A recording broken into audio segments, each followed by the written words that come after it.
বিজয় দিবসের দিনে বাংলার আকাশে বাতাসে ধ্বনিত হয় জয় বাংলা স্লোগান। দিনটিকে ঘিরে যেখানে শপথ নেওয়া হয় মৌলবাদ ও সাম্প্রদায়িক অপশক্তির ষড়যন্ত্র মোকাবেলার, সেখানে স্বাধীনতা বিরোধী অপশক্তি জামায়াত ইসলামীর প্রশংসায় ভাসছেন এই বিএনপি নেতা।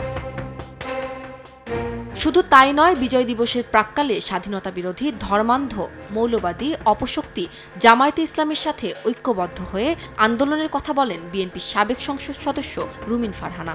এই রকম রাজনৈতিক দল যখন আন্দোলনে যুক্ত হবে বিএনপির সঙ্গে, তখন আমরা সবসময় বলি যে একটা সিনার্জিক ফোর্স, একটা শক্তিশালী অবস্থা তৈরি করা মতন একটা পরিস্থিতি তৈরি হবে বলে আমরা বিশ্বাস করি। 15 ডিসেম্বর রুমিন ফারহানার অফিসিয়াল ফেসবুক চ্যানেল থেকে এই ভিডিওটি প্রকাশ করেন। সেখানে তাকে যুদ্ধাপরাধী সংগঠন জামায়াতে ইসলামকে শক্তিশালী দল হিসেবে পরিচয় করিয়ে দিতে দেখা যায়। এর বাইরেও যুদ্ধাপরাধের দায়ে সাজাপ্রাপ্ত জামায়াত নেতাদের প্রতি সহমর্মিতাও জানান তিনি।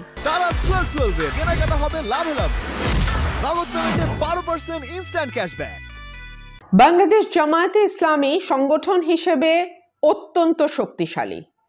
গত কয়েক বছর বিএনপির সঙ্গে প্যারালালি যেই দলটির উপর ক্রমাগত নিবর্তন চালানো হয়েছে, যেই দলটিকে ভাঙবার চেষ্টা করা হয়েছে, যেই দলটির নেতাকর্মীরা জেল জুলুম থেকে শুরু করে মৃত্যুদণ্ড পর্যন্ত নানান রকম নিবর্তনের মুখে পড়েছে, সেই দলটির নাম হচ্ছে জামায়াতে ইসলামী। কিন্তু তারপরেও আমরা দলটির যে সাংগঠনিক শক্তি, ঐক্য, সংহতি এবং একেবারে দলের টপ থেকে শুরু করে একেবারে তৃণমূল পর্যন্ত দলের প্রতি যে আনুগত্য এবং নিয়মানুবর্তিতা আমরা লক্ষ্য করেছি, সেটি সার্টেনলি একটা বিষয় ইঙ্গিত করে যে সংগঠন হিসেবে বা দল হিসেবে জামাত শক্তিশালী শুধু নয়, তাদের নেতা কর্মীদের যে ঐক্য, সংহতি, দৃঢ়তা এবং দলের প্রতি আনুগত্য, তাতে একটি রাজনৈতিক দল হিসেবে জামাতকে যে ধরনের পরিস্থিতির মুখোমুখি হতে হোক না কেন, দলটি টিকে যাবে।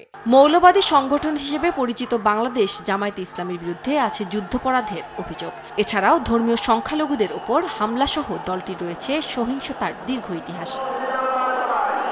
সময় সংবাদ, ঢাকা।